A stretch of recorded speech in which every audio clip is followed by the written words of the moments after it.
York City, sexually based offenses are considered especially heinous. These are their stories.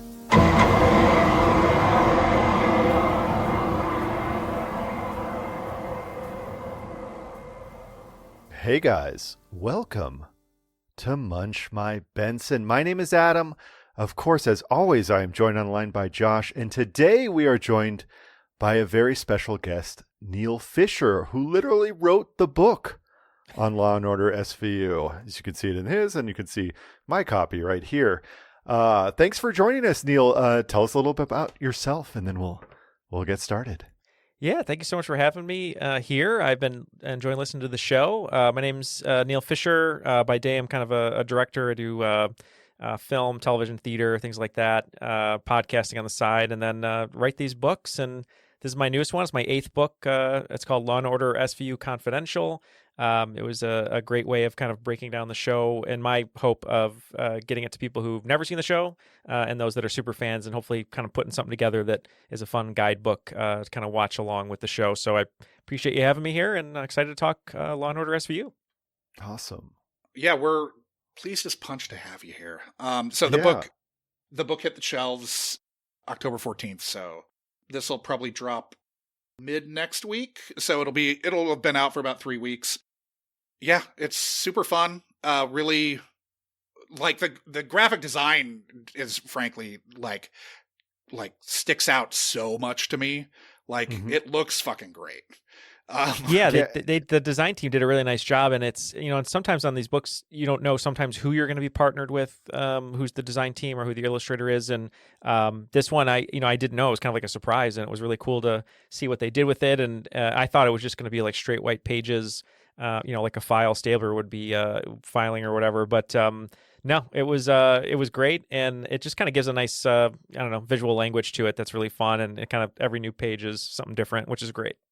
Yeah, absolutely. And it's the kind of book that you can pick up, you can like flip to any page and start reading basically, and have something interesting there that it's great.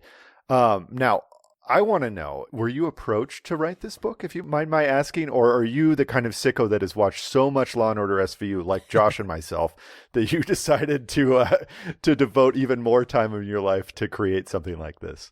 A little bit of both. I'm definitely a sicko, like you both, just in general. But so I had done some other pop culture books for this publisher, Cordo Books, and they know I'm a pop culture kind of like fiend, basically. And they said, hey, we'd love to do a book on Law and Order SVU. Do you want to do it? And my first question was, yes, I'll do it.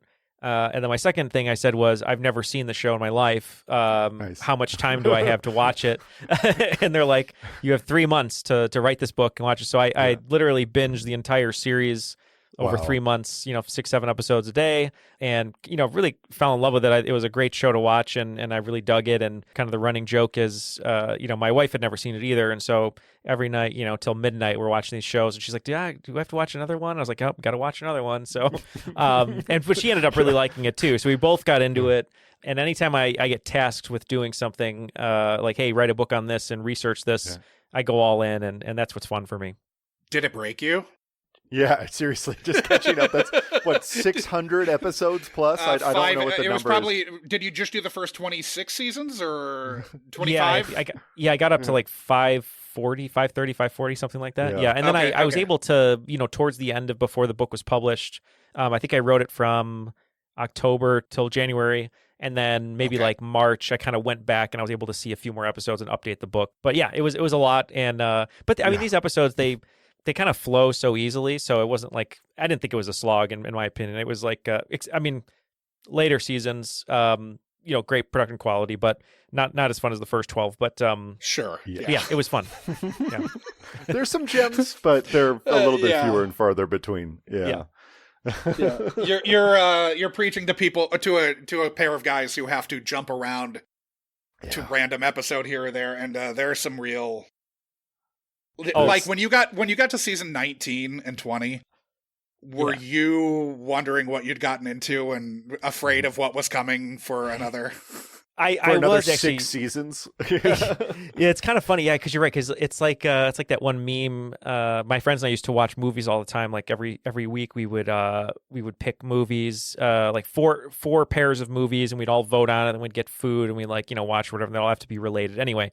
There would always be those movies where we'd be like, "Hey, I got to go take a piss." Pause the movie, and it's like, "There's 50 minutes in this movie," So it's kind of like that, season 19 and 20. But when I got there, I was "Oh man, this it's not the same show. It's like it's a little bit different." And I was like, "But I can get through it.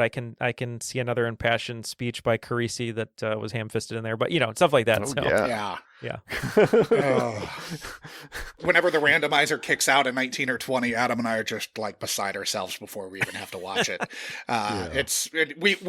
We quickly found that it was almost always very bad, especially for those 2 seasons. Oh yeah. Now, because of the way we watch it, sometimes it's fun to watch the very bad episodes because we know that next week it's going to be something completely different. We're not like watching almost 60 episodes of season 19 and 20 back to back. So if we were stuck in that for a calendar year, stuck in that for a calendar year of releases, I think we'd probably hang it up. Well, no, I'm glad you guys do it that way because it's better to listen that way too. Because, like you said, I mean, you go in order, and if you get like in a bad kind of batch of 6-7 episodes, sometimes, and then it's like really hard to kind of because like one the day, energy level would just tank in the show, and we would not be having fun. Because one night I'd watch usually 5-6 episodes a night, and when I got in one of those batches, it was kind of like it's like 11:30. Like I think I can figure out what happens to this one. I was like, no, you got to finish it. You got to watch it. Yeah. But I like the way that you guys do it, and I think that's definitely the right way to do it. It makes me think of like those podcasts that came out a while back that was like, we're going to watch Sex and the City 2 like every week for a year and see if it changes week by week. And I was like, I don't know if I could do that with this at least, but yeah. Oh, that's terrifying.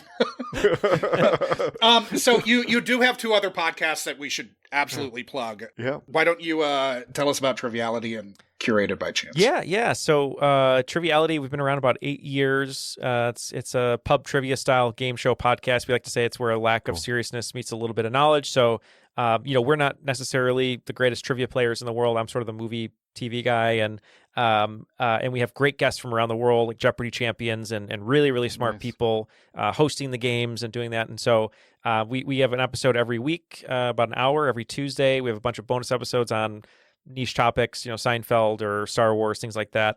So we've been doing that about 8 years. That's been going well. And then last year, I just started a new podcast with my friend Lauren called Curated by Chance. The concept of that one's pretty fun. So Lauren's an art curator. I'm a filmmaker. Her husband's super smart, worked at NASA for a little bit, designed this algorithm that spits out prompts like colors, numbers, nouns, things like that. And then we basically like let the machine spit out these prompts, and then we each talk about something that we're passionate about or we find interesting, and we kind of do a little bit of a deep dive and kind of see how art and film and different mediums can kind of intersect. We just have fun because Lauren's like super, super smart. I'm just the goofball and tell embarrassing stories and stuff. So it's fun though. That sounds great. So how did you end up getting into filmmaking?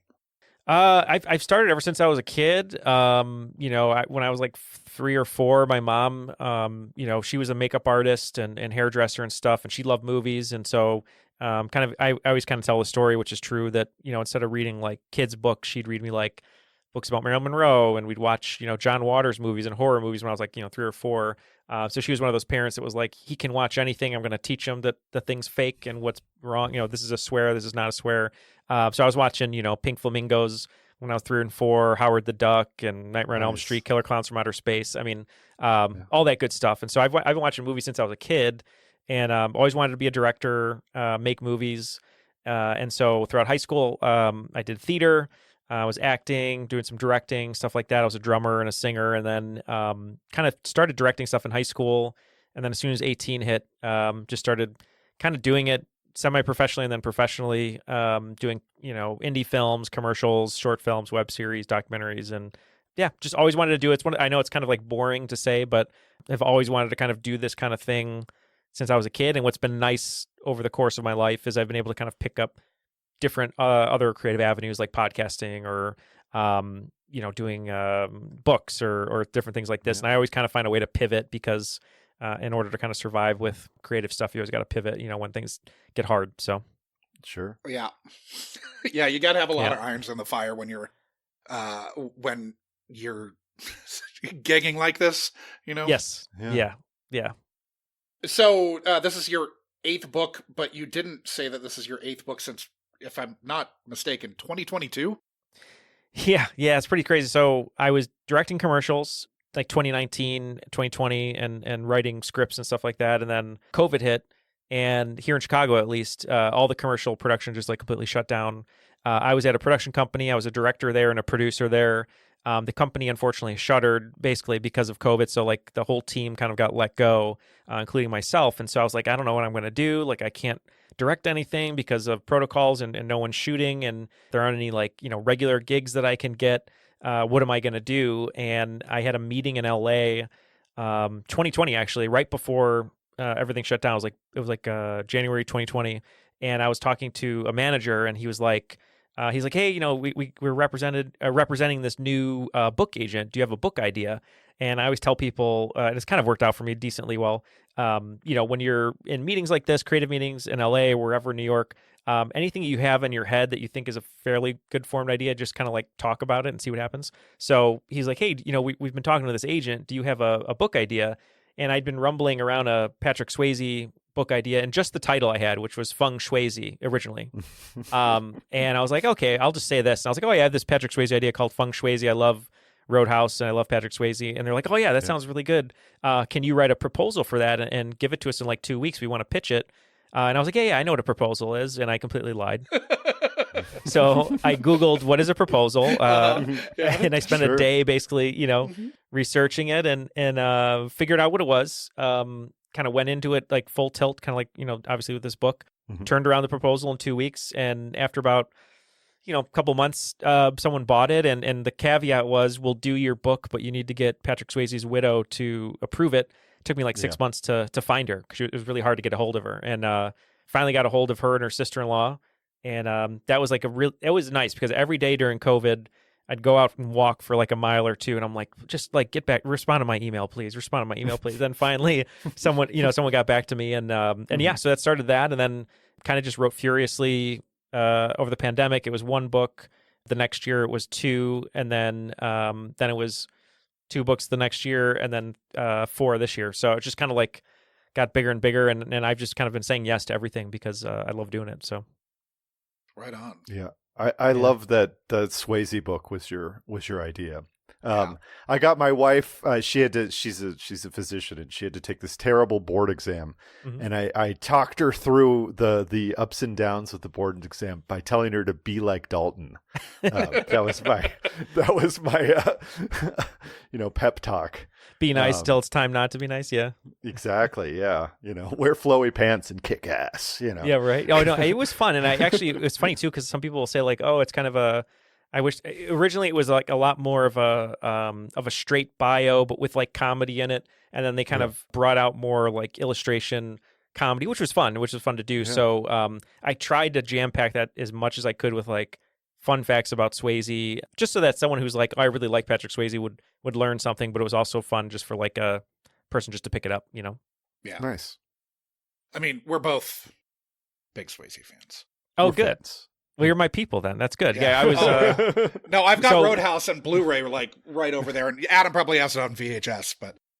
I do have it on VHS. Yeah. That's like the 2 great spectrums. It's either like you have to have it in kind of like the 480p low res, or it's got to be super crisp. It's like one or the other. You can't have it in the middle, Absolutely. No, just DVD. Yeah. Yeah, that's right. Yeah, well, there's so many editions now. I think it was a Vinegar Syndrome, or I think it was released a HDR 4K of it that I have to pick up. That looks really cool because I've seen all the documentaries they've released on it and stuff about like being a cooler and like I'm a cooler. I was inspired by Dalton to be a bouncer, and I'm like, oh, that's cool, man. Like, good for you, getting into fights every day, ripping throats out. But but no, it's just I love that movie. I remember when we started watching. I think it was like New Year's one year, and it kind of became a tradition. When I first started dating my wife, I distinctly remember this was 2009. And I had my friends over, and we did. It was when Swayze passed away, we did like a screening outside on like a little projector, and we all like had a beer, and we're like, oh, we're gonna toast to Swayze and watch this. I remember I was texting my wife at the time, and I had just met her, and then we like officially started dating like 3 months later. So Swayze's been here from conception, as I like to say. So yeah. Nice. Yeah. So in this and our other podcast lore, Adam infamously saw Angel Heart at 8 or 9. Love it. Okay. Do you have any films that stick out as being especially inappropriate for you to have seen at a young age? I mean, so as a story, well, maybe two. So one of them, I literally watched so much that I wore the VHS out several times, which was Howard the Duck. So at a very young age, 3 or 4, just seeing duck boobs, in the first 10 minutes, seeing Howard the Duck have sex with Leah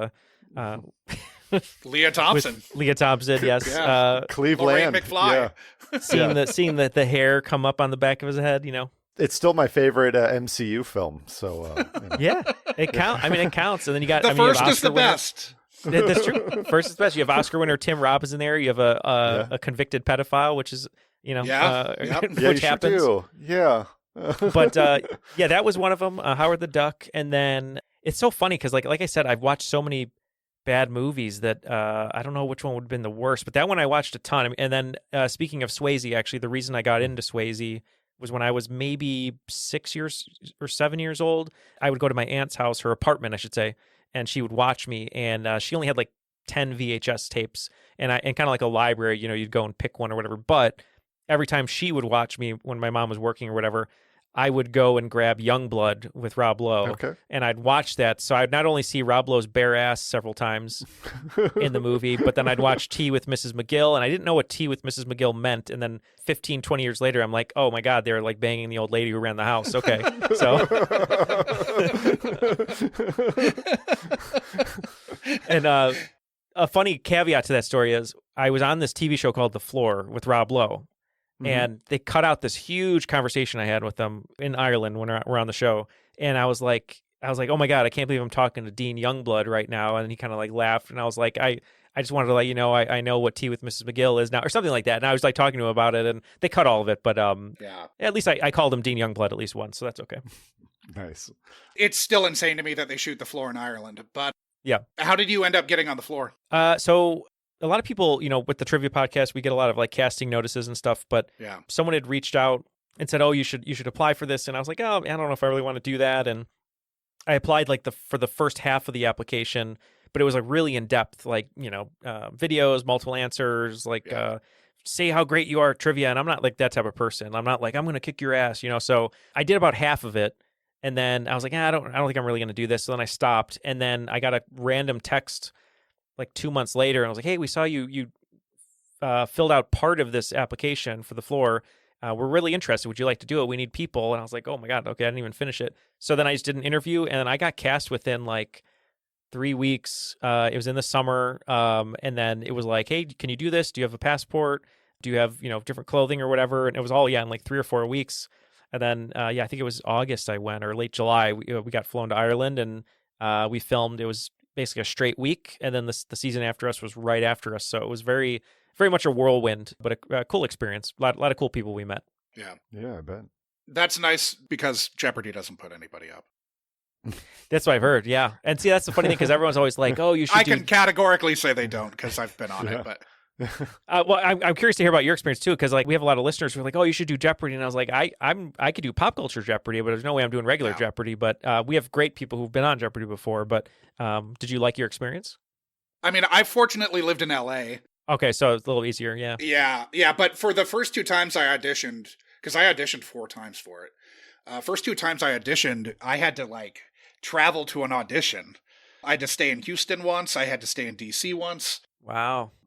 The Houston one was funny because they had like, you had already qualified with an online test, and then you took another test in person, and of the 50 people in the room, only 7 got to stay for the audition. So you had 43 people who came to Houston, had to audition at like 8 in the morning on a Sunday, and then just, and then we're killed by the other thanks. 7. Yeah. They had to go back to like Studi Butte. Did the people going to Houston have to pay their own way to Houston? Oh, yeah. Yeah. Oh, wow. Okay. Yeah. They've obviously kind of modified, post-COVID, they modified the audition process, but I was on before COVID, so. Yeah. Before times, But yeah. then Josh was leading going into Final Jeopardy. And tell him what happened, Josh. It's a sad story. I got boned by Shakespeare. Yeah. It happens. Taming of the Shrew, right? Yes, Yeah. I joked at lunch with the other LA contestant that if I got on, I would definitely get boned by Shakespeare. And then smash cut to Final Jeopardy and it's Shakespeare comedies. And it's like one of the Shakespeare plays I've not read. So, and it was just like at the end of the play, colon, and then a direct quote with no character names in it. Oh, yeah, that's rough, especially if you're not like super into Shakespeare. Because I love Shakespeare. My wife directs theater, and she's done Taming of the Shrew. I've helped her with, but yeah, that's tough because there's so many Shakespeare. I mean, it's like season 19, season 20 of SVU. I mean, there's I can't remember quotes right now from those seasons because like they didn't stick. Well, with most me, of them are just Shakespeare quotes because Chernuchin apparently only knows that you can quote Shakespeare. It's bizarre. Right. Yeah. You can tell it's a 19 or 20 episode because the person's name doesn't make any sense. It's not an actual name. Yes. It's never been used by a person before. No, never. That's one of my favorite things. I think I put in the book that like, especially in the early seasons, just every kid is Tommy. And I get it because they don't want like to have real names and real people or whatever. But it's just funny. Like every kid who's running around the streets bloodied is Tommy. Come here, Tommy, please. So anyway. How much of a dive did you have to do into the greater Dick Wolf catalog? Yeah. I went like deep into his kind of upbringing and selling Law and Order, all the shows that he didn't sell, that he failed on. Did you watch Gideon Oliver? No, Yeah, I didn't. did you- No, I watched clips, but not the whole thing. No. It's very difficult to find the episodes. I've tried. I watched clips and stuff, and it was one of those things too where I know, like for me personally, I probably would have watched all of those, and I've been like, "Hey, I'm going to do a little write up," but then I knew the editor would be like, "Why are we doing this? Like, why are you torturing yourself?" So then I was like, "Okay, I won't do that." I kind of learned that now. If it was like book 1 through 4, I definitely would have done that, and I would have overwritten on that kind of stuff. But yeah, as far as the Dick, I mean, I've seen PD, and I have friends who've been on and work on PD and Med and Fire, and but I'd seen those enough. But like, I don't know, it's weird too with those shows with the Dick Wolf universe because I don't know, those shows just don't have like the same gravitas as like SVU, or at least the older seasons, and it's become very much a factory. I mean, Chicago here, very similar to SVU in New York. Like if you live in New York and you're an actor, you have to be on SVU or Law and Order. Yeah. And then same thing here in Chicago. Like everyone I know, it's like I got PD, I got Med, I got Fire, and then there's a 2-year moratorium, and you can't do it for 2 years, which is crazy because one of my friends got a great, like 3-line speaking part on Chicago Med, and then it always happens inevitably where it's like 3 months later, their agent goes, "Hey, we got this like really juicy part. You're the killer," and it's like I was already on like Med, so I can't do Fire now because it's within the 2 years, and you feel terrible. But that's kind of what happens here, at least,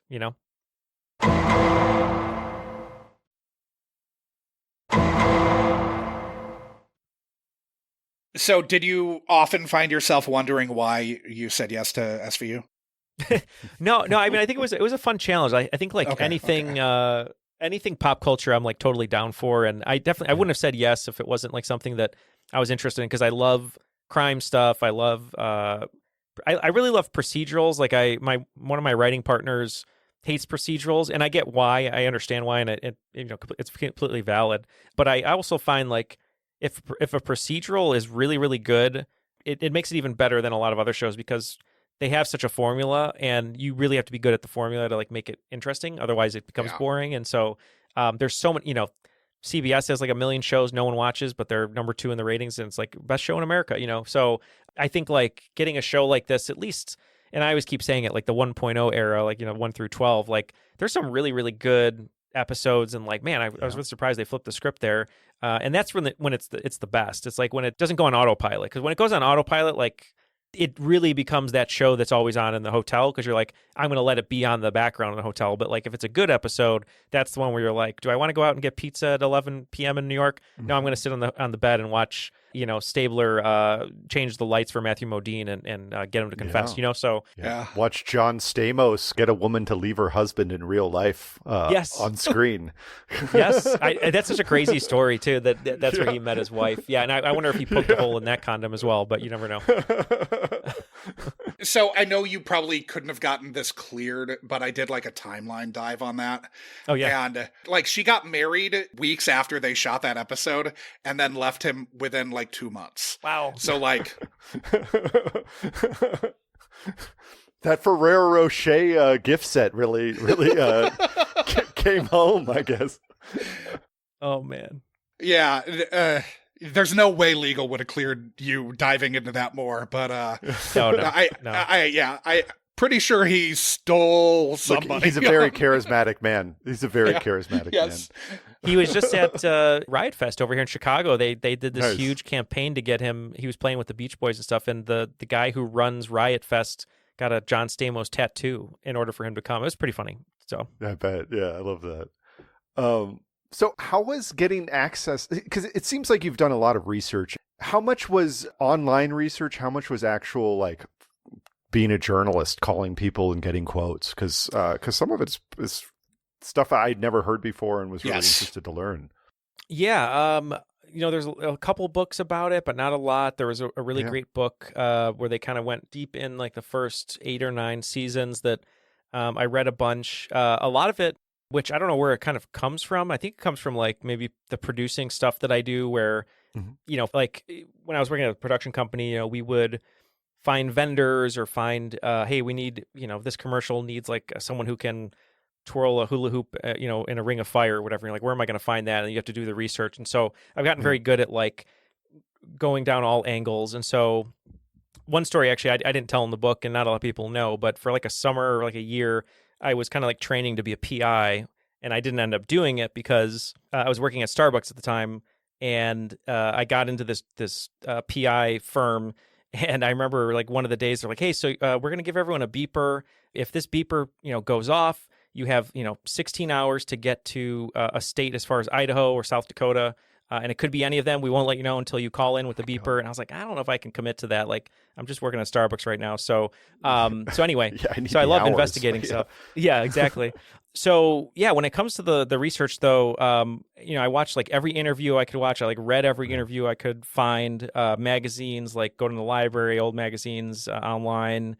I became a member of every message board group and Facebook group and Reddit page and everything like that. Like the Facebook groups were very kind of unreliable because it was mostly just like, Olivia looks so hot right now and look at Stabler's butt, that kind of stuff, which was, appreciated, but it wasn't super helpful. Yeah, I mean, that's what we want out of the Stabler content, obviously.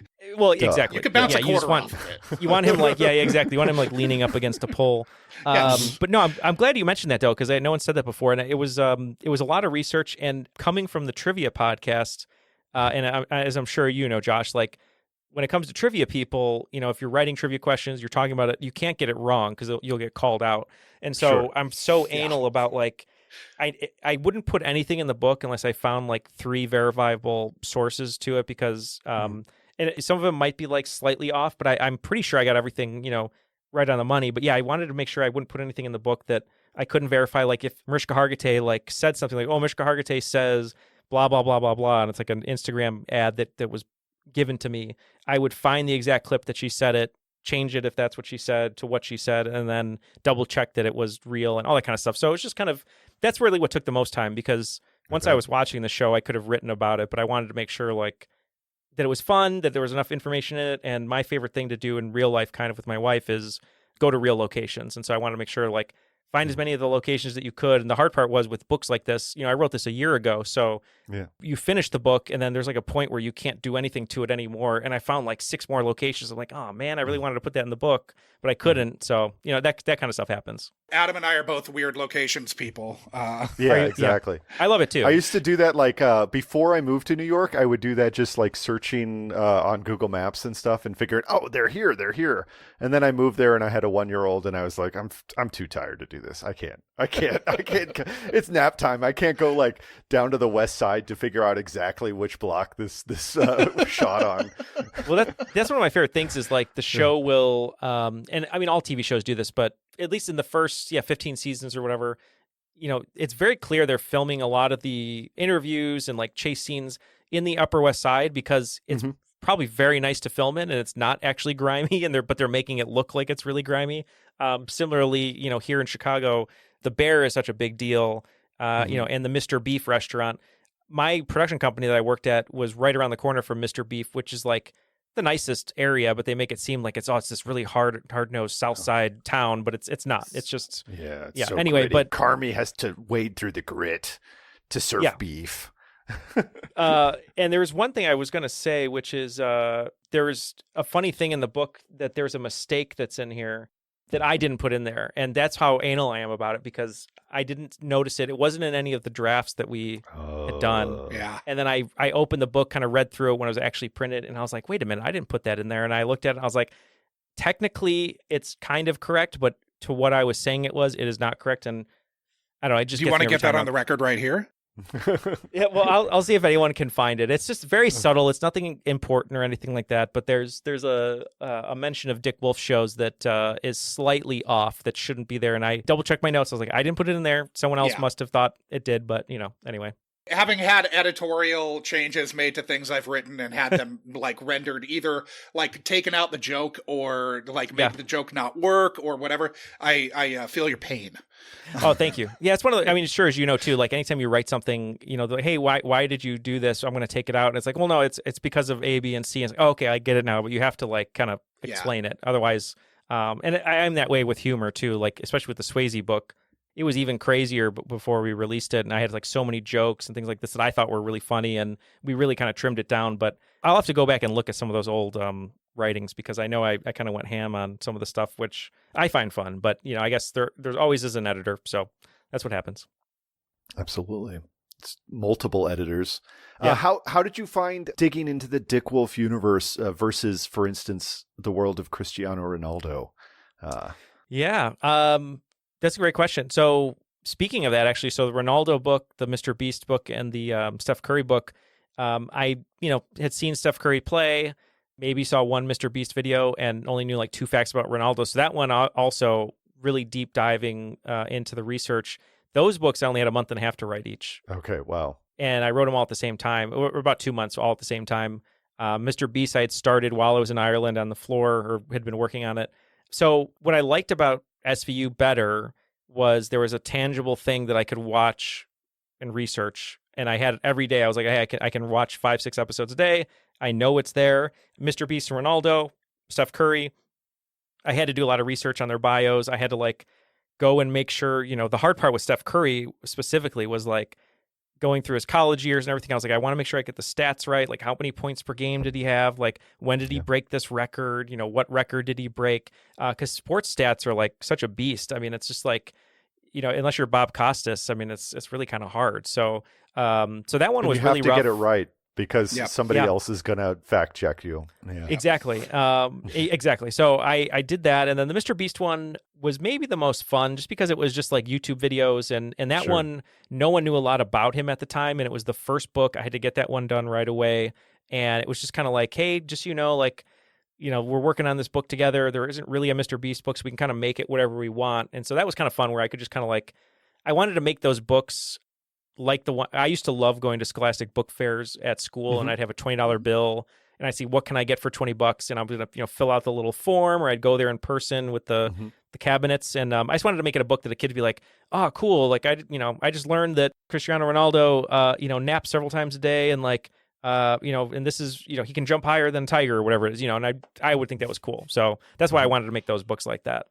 Nice. So obviously in the book you're more of a like writing as a reference and not editorializing. Do you have any preferences as to what your preferred SVU would look like? Yeah, I just like the ones that are like really dark, the ones that are really cinematic, like film noir. I mean, like when Ted Kotcheff came on for SVU and kind of dictated the color scheme and the vibe of the whole show.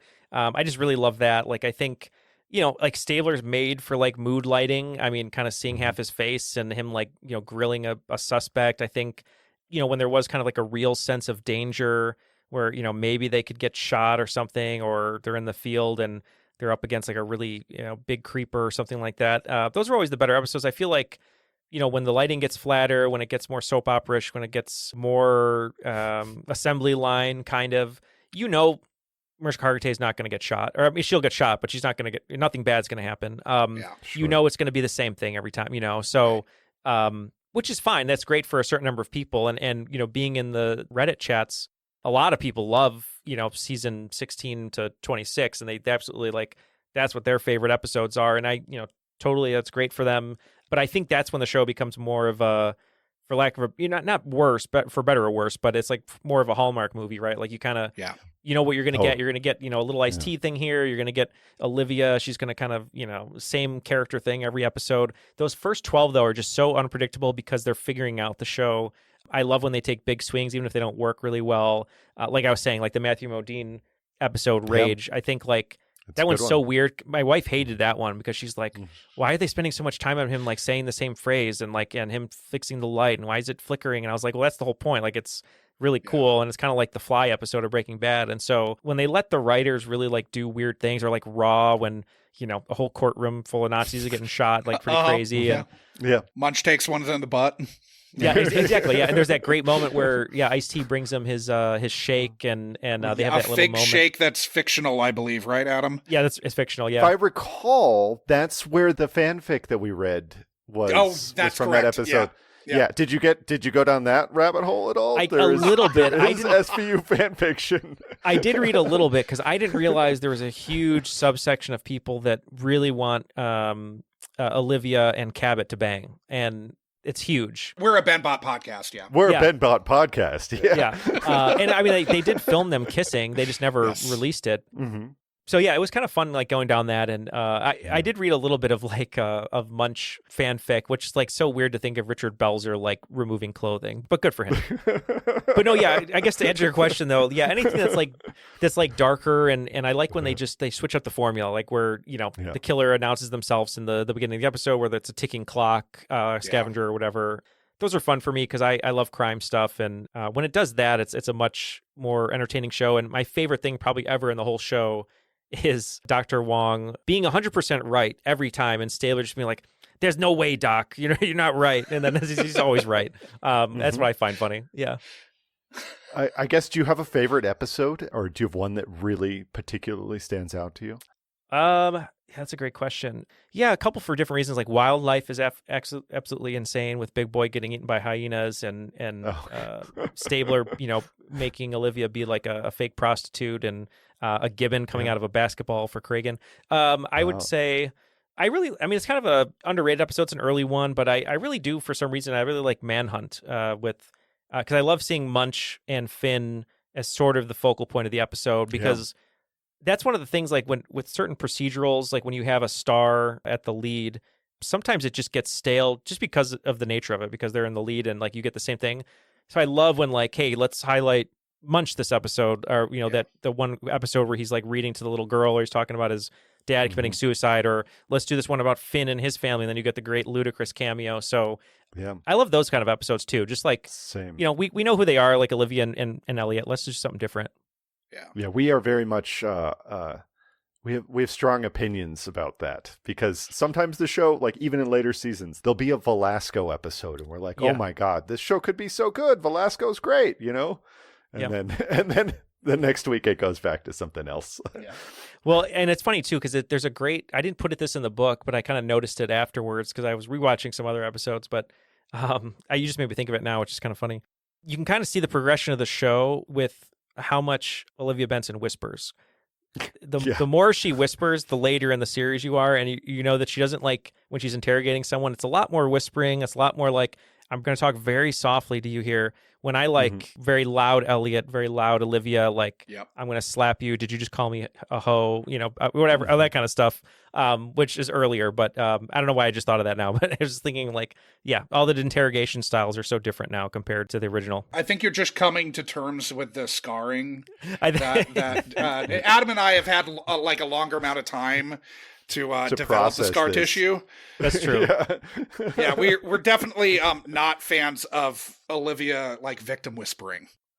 Yeah, I mean, I was telling my wife, and we were watching the show, and it was maybe it was I don't know, let's say season 15 or something, and I was like, how many times has Olivia told a victim to come forward, and they're like, no, something bad's going to happen. I can't do it. And she's like, no, nothing bad will happen. And they've always like been killed or assaulted again, or something bad happens. I was like, their life falls apart every time. Every time. And I was like, I get, she's trying to help, but like someone at the precinct has to be doing stats like baseball or something. Being like, Olivia, maybe you shouldn't do this with this one. Like, just let them go. They want to move away, somewhere else. Just let them go, please.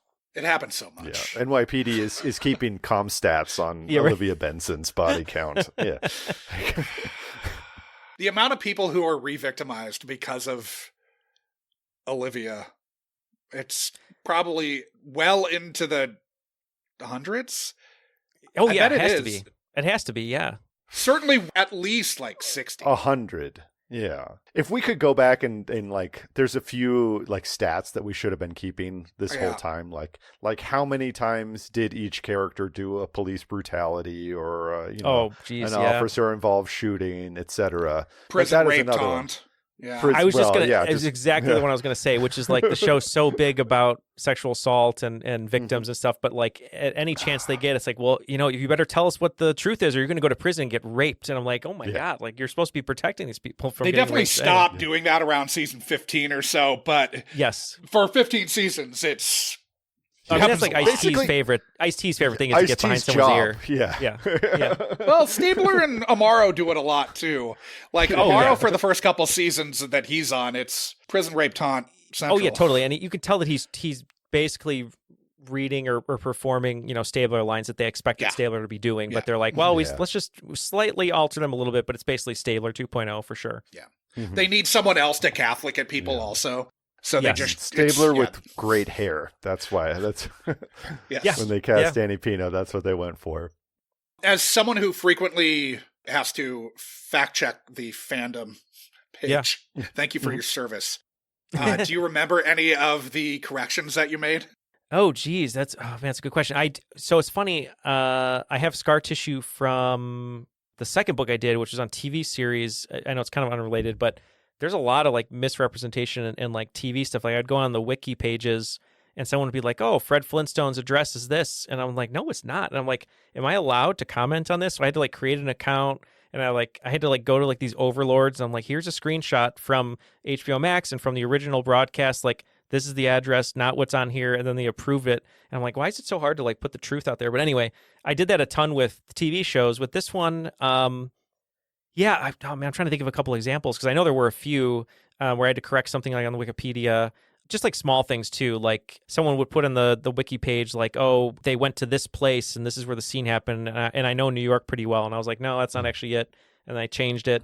But my favorite story was recently, I don't normally post on Reddit too much. And I know they don't look kindly on you if you're like promoting something. And I'm like, hey, I'm in the Law Order SVU subreddit.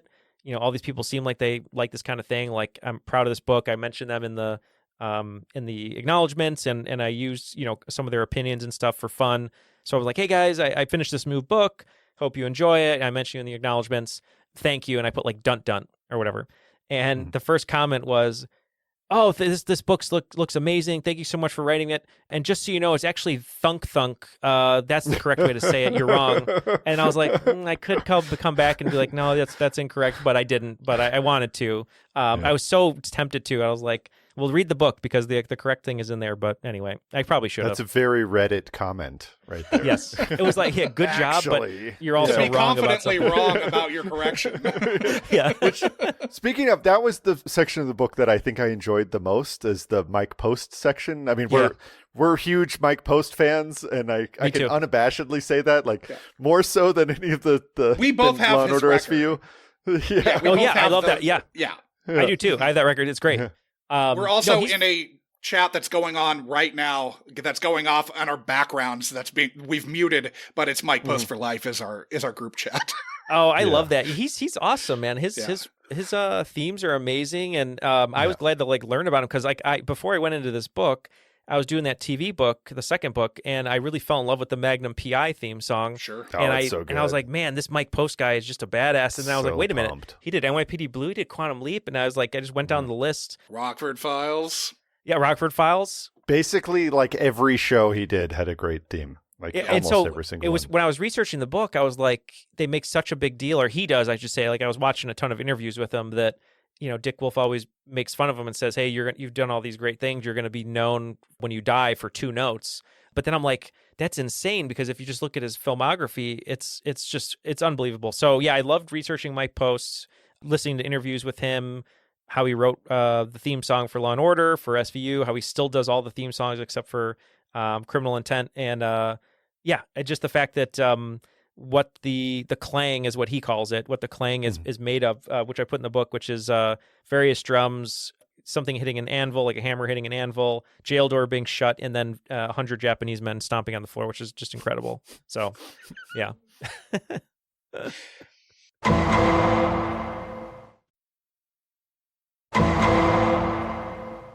So I've been curious about this. I'm not sure if you came across it or not. I don't remember it being in the book, or maybe it was, but do you know if Mike Post is still like actually writing all of the music for the episodes too, like all the score and the sting? Yeah, so when I was researching, at least when I finished the book, he was doing all of it except for one, but they made a comment, or he made a comment or something, which was like, the newer episodes, maybe it was like a cop-out, but he was kind of like, the newer episodes don't need as much music because there's more drama. So I think he's just going in there doing like a, something like really simple. Because he doesn't need to be doing this, because as I mentioned in the book, which is crazy, like he didn't want to do the clang, the dun dun, because he's like, I don't do sound effects. And then he ended up doing it in a way where it was a musical composition using samples, not a sound effect. So he gets paid every time that plays. Oh, wow. So he's getting paid every time the dun dun happens. And the joke is he calls it the ching ching because he gets paid, because it's a musical composition. It's not a sound effect. So he doesn't need to be doing the music and stuff. But at least when I finished the book, he was. But It could have changed now. Like in maybe this new season, they've changed. I have to double check. Sure. I was wondering if maybe Mike Post has become like almost a brand and not a person anymore. I was wondering if that might be it too, because he's got so many irons in the fire. Yeah. That I was curious if it's Mike Post, and Mike Post is like 5 people now or something. Oh yeah, I see. I mean, that's just like Michelangelo with the Sistine Chapel, right? Everyone else painted it, and then he just did the finishing touches. But I think, I'd be interested to look into that now. Actually, now you say that, because for him, like, I don't know why he wouldn't just do like theme songs and just be like, hey, here's your theme song. Like, I don't want to do anything else, Yeah. Because he does these killer theme songs, but like, why be there for 24 episodes a season when you can just like, I'm going to go to another show and do another theme song and make a record, Or, sit on the beach and collect the dun-dun money, Because, I mean, Mike Post he's got to be like 80, right?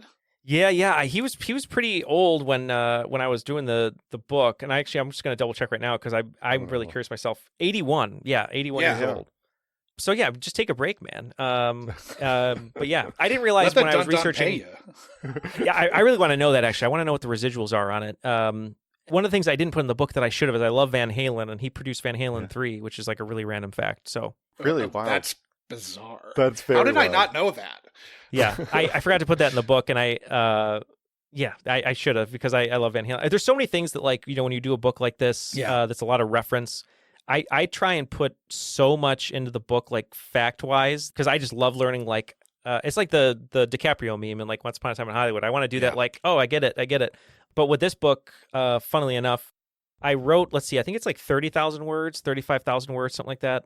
That was the original goal, was like, hey, write 35,000 words. I have a tendency to get so excited with something that I overwrite.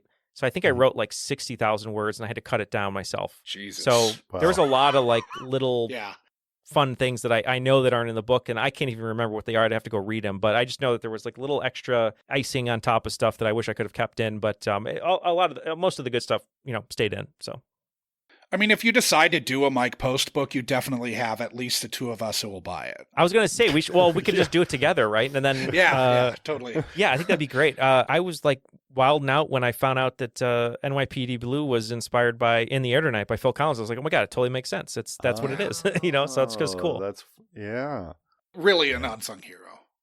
Yeah, I mean that's an unsung hero job because I mean, oh yeah, we used to have everything with the theme songs. We don't have theme songs anymore. Now it's just like it's literally. Usually now the newer shows because they want so much time for content. It's just the title and just like kind of like Lost, just like a boom title, and that's it. That's all you get. Unless it's an HBO or you get show. you get the HBO overly long intro that's just kind of boring. Like I prefer the, like the Breaking Bad. It's like 2 notes and it says, created by Vince Gilligan or whatever. Well, to the HBO one, but I prefer like 45 seconds to a minute of stills of James Garner on the streets of LA. Yeah. Like I want aggressively painted vans speeding down Honolulu streets. Sure. Oh yeah. No, you totally need that. And I was just watching an intro the other day. Speaking of as a kid, I forgot about this till my mom told me, but I used to. It was very short lived. Like my crushes as I was a young kid were always kind of all over the place. But for like one summer, for some reason, I was like really into Dana Delaney, and I used to watch the China Beach intro. Right where you were going. Over and over again. And I remember I'm looking at it now and like, why was I watching a show about like war and like medical stuff? And I was like, for Dana Delaney, apparently, I don't know. So. I don't think I ever watched the show, but I definitely saw the intro many times. I can see it in my mind right now because it had the that old Motown song, the Reflections of dun, dun, dun, dun. Right? Yeah. But speaking of intros, really quick, I'm sure you guys know this. Have any of you ever seen The Game with Michael Douglas? Yeah, of course. Love The Game. I got left in a hole in Mexico, and all I got was this stupid T-shirt. Yes, exactly. So I love that show or movie, but then Secession, their intro is basically The Game, right? Like a ripoff of The Game. But if you go back and watch The Game credits, the early credits or whatever, the guy playing Michael Douglas's dad is Charles Martinet, who's the voice of Mario. Nice. Oh, nice. Okay. Which is just random. Yeah, absolutely. Well, speaking of locations, I live right around the corner from Gus Fring's house. Ooh, nice. Yeah. They actually took it off Google Maps.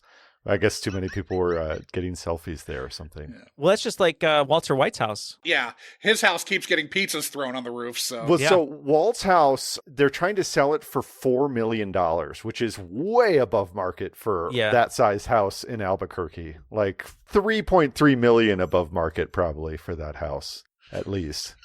I think the idea is that somebody will turn it into a museum. Yeah. I mean, I guess you could make a lot of money, but I remember seeing the memes and stuff. There was the older woman who lived there who was like screaming at people, like, get off my lawn. And I think in the beginning she was okay with it, but then she realized probably there's no way of fighting this. It's going to be like thousands of people. And location stuff, though, like you said, that's like my favorite. I know Carrie Bradshaw's place from Sex and the City, that they got the city to blur on Google so you can't find it. But there's a chain there because they don't want people stepping on the steps to take pictures. But just a really quick story. I know it's completely unrelated. The movie Hitch with Will Smith. Yeah. Okay. So it's the scene with Kevin James and Will Smith, and they're like going house to house. And he's like, hey, I'm going to teach you how to kiss. And they do that like 90%, 10% kissing scene or whatever. They're on a brownstone. And apparently when they were location scouting, because it's in the same area as like Sex and the City houses and all that kind of stuff, they didn't have a permit and they didn't have anywhere to shoot. So Will Smith's like, all right, well, we got to find somewhere to shoot because we're spending money or whatever. So let's just knock on every door on all these brownstones down the street. And they start knocking, no one's answering. The one person who answers the door is this one house where they filmed on that front doorstep. And it's Sarah Jessica Parker and Matthew Broderick. And they're like, what are you guys doing? And they're like, oh, we're filming a movie. Can we use your porch? And like, okay, fine. And then that's where they filmed. So it's their house. That's wild. Yeah. I like that they're just like coming to the door. It's like, hey. Do you have any random, it doesn't need to be SVU related, but do you have any random locations that you especially like to say you've been to? Oh, geez. Yeah. I mean, so many. I love Upper West Side New York because you have like you've got Mail and When Harry Met Sally. Let's see, favorite locations I've been to. I'm trying to think, putting me on the spot because I love doing it. Like anytime. Or do you have like the weirdest one? Oh, the weirdest one. Yeah. Well, the Arconia is a fun one from Only Murders in the Building. That's Upper West Side too. Yeah. I walked by it all the time. I lived off the M86, which is the crosstown bus. Oh yeah. So we would get off the bus right by the Arconia. Right by the Arconia and go find a murder there. Favorite, I'm trying to think, the weirdest locations I've been to. I mean, there have been some that that like you think are built up so much, and just knowing film production, you see everything without the production design. You're like, oh, okay, that's what it is. It's like Wayne's World, like Delaware. Okay, so. Oh man, I can't think of any off the top of my head though. But yeah, similarly to Adam, I love, and both of you really, you said, I love finding locations, and as a filmmaker too, I just love seeing what they leave. If like, I really kind of always find it fun if a location like embraces the filming and then will keep things there. I love Tom's Diner from Seinfeld, just the exterior obviously, but the fact that they embraced it, and you can go in there and have like a Seinfeld lunch, which has nothing to do with the show. I didn't know that when I wrote the book for that I had no idea that Tom's Diner, the song by Suzanne Vega, was about that diner, and that she wrote it on the counter eating there, which is insane to me. But which did come out before Seinfeld. Which did. Come out before Seinfeld, yeah. But yeah, I don't know. What about you guys? I'm trying to think of a really weird one, but I can't off the top of my head. How about you? Off the top of my head, my favorite is the Chowder Barge, which is it's a floating restaurant in the middle of the harbor in Long Beach. Yeah, technically it's in Wilmington, California, but that's great. Oh, really? It's it was in I was going to say Vinland, but it was not. But it's between Long Beach and San Pedro. Yeah, it sure is. Yeah, and it's so it was Inherent Vice. Yes, Inherent Vice. Thank you, Josh. Yeah. You have to go over these train tracks to get there. Which when I went, it was like a half an hour waiting for some long ass train that unloaded on the on the Long Beach pier. And Josh and I have both worked in nautical businesses, like boat people. Yeah, and so I was a Coast Guard licensed boat captain for a while, and so I would interact with these like grubby yacht basin people, people that live on boats. And this area is like, this Chowder Barge, this restaurant is basically like a mail getting spot it's an address for these people that live on like boat squats that aren't even like real. Like, you couldn't go out of the harbor in these boats. They're boats that are essentially like, they're not paying rent by being anchored somewhere in the middle of this harbor. But so it's very grungy, and you sit there and it's floating, and they have this burger that they cover with, kind of like store-bought, like a can of clam chowder they dump on it. I got calamari there, which was kind of it was a poor choice. The chowder burger is fucking amazing. Like, it's funny that I highly you say recommend that restaurant, because I do the same thing where I wanted to write a book. I've pitched it like 6 times or whatever to travel companies, and they never want to do it. But I've always wanted to do a book of film locations, but then I would have a little sidebar of like, if you do go here, this is where you should eat, and this is here's a coffee shop you should go to like fuel up or whatever, because that's such a huge part of it. Is like, either it's the location, like you said, getting the food. Like, so I have, now that you made me think, I have 2 stories really quick. One was when I went to England for honeymoon in like Europe with my wife. I used to live in London studying film there for a little bit, but I never got a chance to visit the Cotswolds and like the countryside. Oh, yeah. So I love Steven Spielberg, and the village that they filmed War Horse in, and a lot of other movies, Agatha Christie, things like that, is in the Cotswolds. It's called Castle Combe, Combe. And I really wanted to visit it. So we drove there. We got a car. We were driving on the other side of the road. And it's this just like picturesque, like it should be on a tin box for chocolates type of neighborhood. And it's all, limestone. It's all old and everything. And it looks exactly like it does in the movie. And I remember like, being there, we were walking around it. It was like beautiful. But what was great about it, speaking of food and everything, I'm not sure if you guys are familiar with like a Victoria sandwich, Victoria sponge, like dessert. So I really wanted to have like a good one, like an authentic one. And we're kind of walking through this town, and there was just like this little, everything's really old too. Like it's from the, long time ago, but there's this little door, and it just said coffee and cake coffee. So first we stopped there. It was one old man who would like come to the door, and he'd go, "What can I get you?" And we're like, "Oh, black coffee." And he'd go, "Give me a minute, please." And he'd like walk back, make the coffee, open the screen door that creaked, give you the coffee for like £1, like $1. And then we went and found a barn, and they had this really beautiful bakery in there, and I had the Victoria sponge, and it was amazing. So that was like really cool, just kind of like sit in the middle of this timeless old town where they shot War Horse, kind of seeing I could see everything, like where they shot everything, and nothing changed. It was like they just added a little bit to it, so that was fun.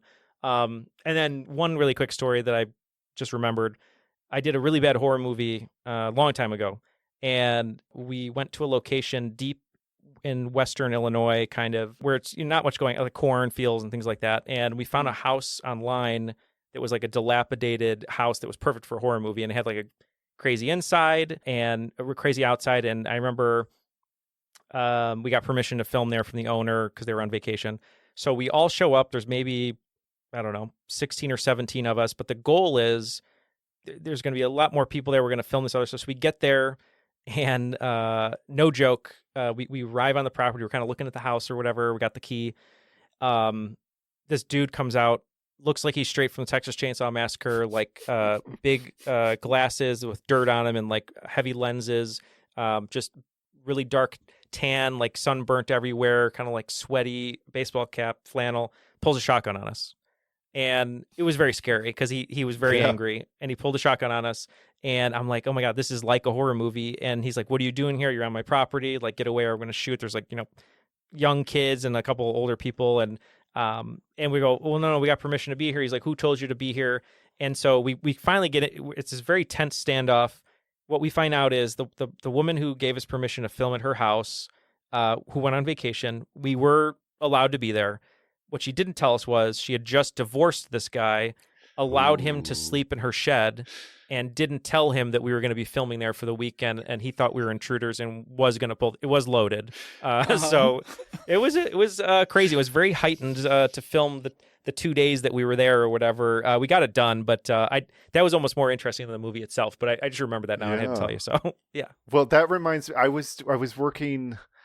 Josh set me up with this gig working for PBS, and I won't say it was this documentary thing. It was a concert that these I won't say who it was. I guess it's fine. But these people were doing. It was for Texas tenors. It was the Texas tenors who aren't from Texas. They're from Branson, Missouri, and they sure look like it. One of them's originally from Texas, I believe. But they're very nice men. But they're very coiffed. They're heavily coiffed. But so we're sitting in this parking lot. We're shooting in downtown Houston, and they're going to do this like walk and talk shot of them in front of, it was Minute Maid Field then. Daikon Park, I guess is what it's called now, right? Okay. Daikon Park. Yeah. The Houston Astros Stadium. So we're sitting there waiting for, as I'm sure you've done this many times, waiting for the DP and the sound to get synced up. It's like taking forever. Like this is taking hours. And I'm sitting there next to one of these Texas tenors, and he has long locks like this, and he has makeup, and he's got like French cuffs and everything. And we're sitting there, and we're facing the back of one of the Harris County jail buildings. And we notice there's like a pickup truck parked right at the bottom of the wall. Oh, no. And we look up, and there's it's like 2 stories. And this door opens up on the roof of it.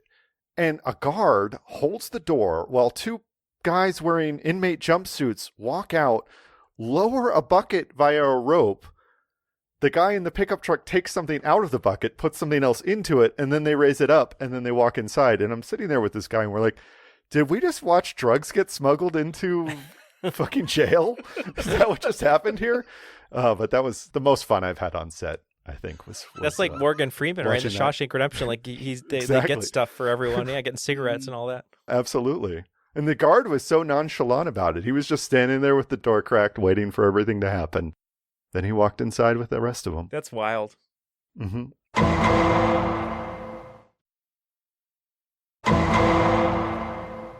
Do you have an ADA that you prefer?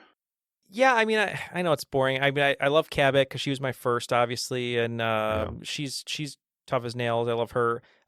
Barbara's really fun because I love Broadway. I love musicals, and he's from that world. So when he gets really theatrical, is always fun to me. Probably, I mean, and then Novak. I mean, those are kind of my ones. There's so many bad ones that pop up. My favorite story was Paula Patton was going to be like the new big ADA, and I put it in the book, but she got the audition. Or actually, no, I think they cut it from the book. She got the audition for Mission Impossible Ghost Protocol, and the showrunner was saying, I'm not going to let you miss this opportunity to be in a Tom Cruise movie. You should go audition for it. If you get it, I'm really happy for you. And she did get it, and then they wrote her off after 1 episode, but she was supposed to be like the new Cabot, new Novak, and it just didn't work out. But yeah, I love Cabot and Novak. I think Novak's a little bit more reckless with the stuff that she does. Yeah. Cabot is just, I just like seeing Cabot argue with people, and I think her relationship with all the different judges is really fun, and how she's always like, my uncle knows so-and-so, and blah, blah, blah, that kind of stuff. Yeah. I think How the about you Novak guys? recklessness probably relates back to her being into autoerotic asphyxiation. That's So- our Yeah. theory. Yeah. Yeah. Yeah, I can see that. Yeah, and just that did she raped a stripper? Yeah. Yes, yeah. Uh-huh. Yes. Yeah. She sure did. Yeah. The Neal Bear nugget I hadn't seen before Mhm. that he took over partway through season 2. Do Yeah. you remember, was that in that other SVU book you read, or was that like, did you have access to someone on the writing staff? No, yeah, I think a part of it was in the book and something else I read in like an interview. Okay. But yeah, he had gotten hired. So the first showrunner, I'm sure a lot of your listeners know, yeah. quit because he couldn't handle the subject matter. Second one didn't gel, and then I think it was like halfway the season, a second two, he didn't gel with the writing staff. So Dick Wolf brought on Neal Bear, and I think to kind of like prove it or whatever, had him rewrite Pixies. And yeah, he did that in a weekend. It was an interview. Yeah, I read that in the book, but then I double checked it. He said in another interview, he's like, "Oh, I did this, or I wrote this really quickly." But I mean, he's my favorite showrunner. Not because I share the same name as him, but I just like that he brought on Wong and he brought on Melinda Warner, who's also awesome. Amazing. Yeah. Yeah. And I think that's when the show really shifts because you're bringing in the psychological element, you're bringing in the medical element that like was already on TV with like CSI and stuff and kind of matching that. But yeah, I love Neal Bear. I think It also plays to his strengths. exactly. Yeah. I mean, he knew that kind of stuff. Yeah. But yeah, I always found that really interesting. I rewatched that episode the other day actually, and you can't really tell it's been like rewritten that quickly. There's another episode I'm blanking on. I know I put in the book, I think Ted Kotcheff had to redirect the whole thing in like 24 hours and they ended up like airing it once and then they never aired it again. I don't even know if you can find it on streaming because they hated the episode so much. I can't remember. I have to double check my research, but there was one of those episodes which I thought was really fascinating that they didn't like what was going on. They reshot the whole thing. They still didn't like it, and so they contractually had to release it. They did, and then they pulled it. Yeah. We have to track that down. Funny to me. Yeah, I got to figure out. I'll see if I can find that one. I think it aired in syndication, though. I think they just didn't air it in prime time again. Oh, okay.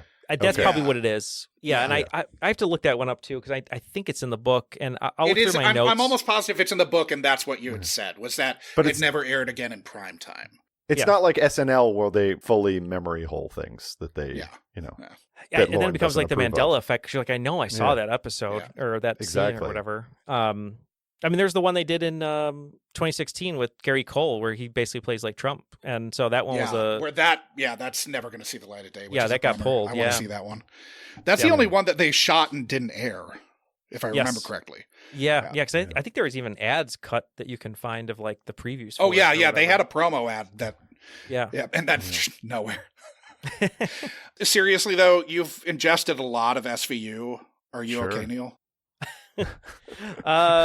I'll say this: I have to have at least an hour with Dr. Wong. Maybe like have Cragen open up his drawer to offer me the whiskey or whatever, maybe, and some red vines. Yeah, I'm okay though. I'll be good. I'm excited to kind of see what they do this season because of Michelle Fazeka. She's like one of my favorite writers. Yeah. Have you watched any of it? I've only watched I didn't watch the premiere, which I should have. I watched the second episode, but I know they're using new cameras. It seems a little bit darker. I hope they go darker. I love seeing everyone. It feels more like I've seen the first 4. It feels more like, I mean, because obviously she wrote like on the Neal Bear writing staffs. It feels more like a Neal Bear episode when I watch it. Yeah, and I think the only thing that's holding it back, and it's not to disparage her at all, because Mariska Hargitay is amazing, is once Mariska Hargitay got more power alongside Dick Wolf, I think her character it's just not as interesting. Yeah. So I'm really hoping that she'll like push her to do some kind of like dark stuff and then like highlight the other staff. So it's not just the Olivia show, Right. And she's a fucking captain. Yeah. She shouldn't be in the field doing fucking... She shouldn't be doing interrogations like and running Cragen never down. did. Yeah. Like, no, I mean, I would love happening? a season where she just does what Cragen did, which is like yell at people, bring them into her office, and then very rarely, like when someone gets hurt, come out with the badge, like, and you're very out of place there. We've complained about that a lot. Like, sure, have the show evolve with her as a character as she's evolving in her career, but fucking show the captain stuff then. I mean, I feel like they've tried that here and there with the various superiors to her, but then they can't commit to it fully. They still have to keep her on the street tracking down a, whatever case it is. Well, the hard trope too that they've done so much, which is just like so old, is like Peter Gallagher, for example, when he was on the show. Yeah. Like anytime there's a superior that's over Olivia that isn't Cragen, like basically from I don't know, season 15 or 16 or higher. Yeah. There's always like that subtle like, is there a romance here? And it's like there doesn't have to be a romance. Just let them be a dick and let her, yell at them or whatever. But like we don't need this, and why are we pushing this every time? It's just crazy. I mean, at least it's not pushing a romance of Harry Connick Jr.? No, her former rapist. Yeah, that's right. Oh my God, Aiden Quinn? Yeah. Yes. Yeah. What? Oh, geez. Yeah. I remember when that happened, I was like, oh my God, are they really going to do this now? For episode 500 also. That's right. Yeah. Yeah. That's because everyone came back. Yeah. I was going to ask, when it comes to Elliot and Olivia, I feel like there's half the people, 75% of the people are like, they need to be together, the EO and ship and everything. I'm just curious what you guys think about that. Well, I do think Olivia planted that bomb in Kathy's car. That's what I think happened. and then did the wait, it wasn't CPR. I'm like losing my train of thought here. It wasn't a tracheotomy. Yeah, or it was, right? Or whatever she did in the car to save her. Yeah. But my favorite thing about that whole scene is like the EMT is inches away from Kathy, who could do the procedure, but no, I'm going to make this cop who's never done anything do this procedure and coach her through it. Anyway, sorry. No, personally, I think the serialization of SVU, I dislike it. Like, I like having, character elements kind of sprinkled in that are consistent, like, throughout a season, throughout the series. But I don't love having to know, that, like, this family that Finn cares about and then murdered the dad or did. This is fresh in Adam's mind because we just did the Leon Fuller episode. I don't want to like have this like ongoing plot line that I don't particularly care about because I'm not engaging with SVU the way I'm watching, Better Call Saul. Or that's never paid off because Ian McShane won't fly back to the U.S. during COVID. Yeah, well, good for him. He should be reviving Lovejoy instead of acting in that show.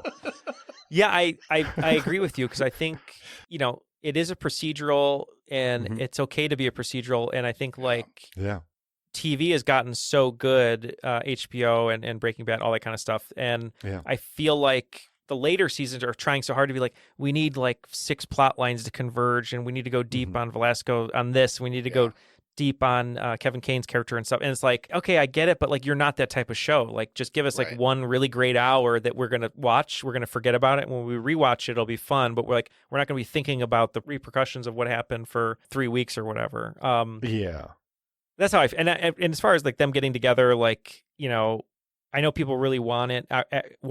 You guys are watching obviously the different episodes in random order, but like watching them in order, I felt bad because everyone's like, oh, they're in love, they're gonna do this, and obviously there's like a couple little things in there, but like to me, I just truly just see like partners, like cop partners, like they're really close, but I don't necessarily think that like they're gonna bang any second. But now it's been 27 years. Just let them bang because I just want to get it over with. Like, just let them do it already. They're like 60 years old, like they're going to rip the bang date off.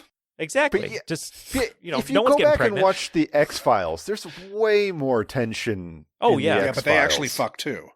That's true. And in real life. Yeah. So I guess maybe they just need to do it in real life too, with their partner or something, just to like get it over with, They'd have to do a full swap, I think. It'd be like those 2 Yankees players. Yeah. They'll go to like Hedonism 2, like both couples show up, just it's what happens in Jamaica stays in Jamaica, right? Yeah, it's like it's the old wife swap episodes. I just read something today actually before we recorded, and I haven't like done a deep dive on it, but apparently Mariska said something in an interview where she was like, when I first got married to Peter Herman, who played Trevor Langdon on the show, or Langan on the show, I kept accidentally calling him Chris because I was around Chris Maloney so long. And then Chris Maloney chimed in with a joke and was like, oh, that's funny. I always called my wife Peter, but then I said that was my dick or something. It was just crazy. I'm like, where did this story come from? Who quoted them? Anyway, yeah. Do you have anything on deck for your next? Do you have something that you've pitched that is in the go process yet? Yeah, I did pitch a book. I think I pitched it to 30 publishers or so, and only one said yes, but that's all it takes. And I'm working on it now. I don't even know if I'm allowed. I don't know how it works, if I'm allowed to say anything. Sure. I'll double check and let you know. But you're excited about it. I'm excited. Yeah, it's something I like. I'll give you hints though, and you can probably figure it out yourself. But it's basically It's a book about a long-running film series with a lot of stunts, a lot of practical stunts, and an aging star. Yeah, so that's what I'm excited about. Fantastic. Yeah. That sounds fun. Yeah, and so where can everybody find you on the interwebs? Yeah, you can find me on social media at Neal E Fischer. It's just my name. It's NealEFischer. A lot of people forget the C. Same as my website, nealefischer.com. Got the 2 podcasts, Triviality, Curated by Chance. You can check out my books, wherever you get books, bookshop.org, Amazon, all that good stuff. Yep. And I just really appreciate you guys having me on. I'd love to join you for whatever you need me for. It was a lot of fun, kind of shooting the shit. And as I said, I love the show, and it's a lot more comfortable kind of just talking about these episodes, because they're really good sometimes, and they can also be really crazy and be really bad. So it's just great to they kind sure of can. chill out a little bit. Yeah. One last question: did you get any of the? Because I know you sort of crowdsourced some of the fan favorite episodes. Yeah. Mm-hmm. Did you get any back that you were like, wait, people like this? Yeah, so I did a crowdsource thing on Instagram. I took every Reddit post that exists of, because it's like every day there's like 12. Like, what's your favorite SVU episode? Took all of those, put it into AI, and got percentages of like what the top ones were. And so when I was watching those ones, I was like, oh, this is like everyone's favorite episode. And I was like that meme of that little blonde girl with like the buck teeth who was kind of like looking like eyes sideways. And I'm like, really? Like, this is the one that you all love? No, there was a couple that were like more modern seasons that I was really surprised by. There was one actually that was on the list that I thought was Dreams Deferred with Patricia Arquette. But I liked it specifically for the cold open, because it was to the James Blunt song, and it followed Patricia Arquette going about her day as a sex worker, and then the killer killing people. But yeah, I'm trying. I can look through my notes. There was a few that I was like, man, I know everyone says, this was the #1 winner for like best episode ever, but like I can't in good conscience put this one in here because I don't want people to check this one out as like their first 25, so it happened. I think they had come back with liking the Barba snuffing out the baby episode. Oh, wow. Yeah, that sounds right. Yeah. And I was like, oh man, fans, what are you thinking? If you go on the fan communities, like there's a few things they love. They love Barba. Yeah. Just absolutely love Barba. And they love infanticide. They love infanticide, yes. I'm trying to think of what's the other he's thing. not Barba in that episode. He's just like a different character. That's what Josh and I hated so much about it. It's like well, it's funny because like I feel like there are certain episodes, like just like that example, where you have a character that has been developed so well, or at least well enough to where you know who they are, and then they're like, well, what if this happened to this character? And it's just like so like left field, and it really sticks out, especially if you're watching them in order, because really you need like a week in between them, kind of like what you guys are doing. But like, if it's a big deal to you watching it week to week, then it's got to be even a bigger deal if you're watching it, streaming or binging or whatever. So. Yeah. What if we have Finn fucking fly to Havana and extrajudicially kidnap a perp? Havana. Yeah, Havana. Like the least passable soundstage shot that's supposed to be Havana that I've ever seen. I know we're going over, but that's one of my favorite things in movies. We don't have a time limit. Okay. Yeah. When they do that, it cracks me up. But my favorite thing ever, and I think Resident Evil did it. I mean, so many movies do this, and I know it from being on production, is anytime they show an ID card or like a photo on someone's desk, mostly though, actually, I'm going to clarify a little bit more. In a movie with the police, when they go, we have this perp, we hear he's like kidnapping women, let's pull up his thing on the computer. They show the image. It's always the exact same outfit the guy's wearing when they catch him, because they only have enough time to be like, oh shit, we need a picture for your ID card. It's a production still. Yeah. Which is so funny to me, because I'm like, oh, he's wearing the same outfit. They were just looking for him. And I love it. It's so good. Very convenient. The best. Lazy film and TV making at its finest. So good. Yeah, that's some of our favorite art. We love their art department and their second unit. That's some of our favorite content. And their fucking website design team is always when you freeze it on a website, you're like, Who did this? Screen capturing every frame. Yeah. Well, it's just good stuff. One of my favorite things about, the show, but also the communities and stuff is how many people think that Taru, T-A-R-U, is a person.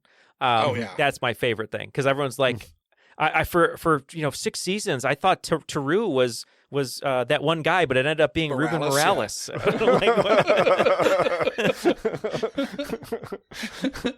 Like, what show are you watching? Are you watching the show? Like, what are you doing? Well, they're like doing laundry or making dinner or whatever. To be fair, they're the people that Morales was on the show for, because his job was to explain how the internet works to old ladies, I feel like. That's true. Yeah. I mean, it's like that whole new Netflix mandate where if you notice it now in certain shows, like they have so many buzzwords and sentences for people that are looking at their phones so that they still get the information they need without watching it, which is just crazy to me that you'd have to put that into scripts. If I ever got that note, I'd be like, why are we even doing this if people are just going to watch it with a second screening or whatever? Yeah. Mm-hmm. That's when you think about David Lynch going, you can't watch my movie on a fucking telephone.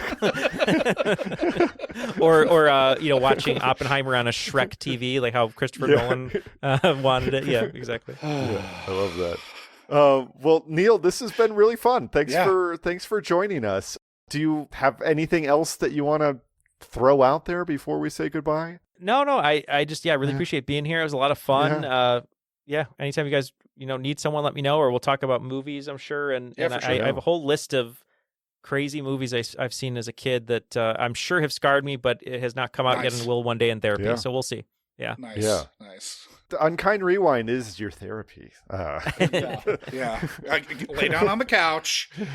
I'm excited to check it out now. That'll be fun. I'll definitely get the ball rolling. We're just about done. I have one episode left to drop for this season, but we'll talk off camera. Yeah. Sounds good. Cool. Well, thanks, Neal. Yeah, thank you, Neal. Thanks so much. Appreciate it, guys.